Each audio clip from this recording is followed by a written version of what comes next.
OKX tutorial for beginners, how to buy, sell and earn on OKX. Now if you want to buy, sell and earn on OKX, first of all, if you want to buy a certain crypto, you can always tap on this trade icon right over here. And once you're here, you'll be able to simply select a crypto that you want to buy.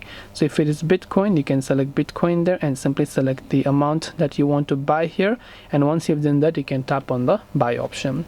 Now you can look at the chart, and once you think that you have got a certain amount of profit and that you're ready to sell it, then you can also simply go to the sell tab similarly, enter the amount that you want to sell and tap on the USDT, and the remaining amount is obviously your profit. And this way you can buy, sell and earn on the OKX app.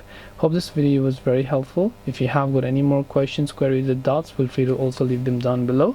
Thank you for watching till the very end of the tutorial, and see you soon as always in our next video.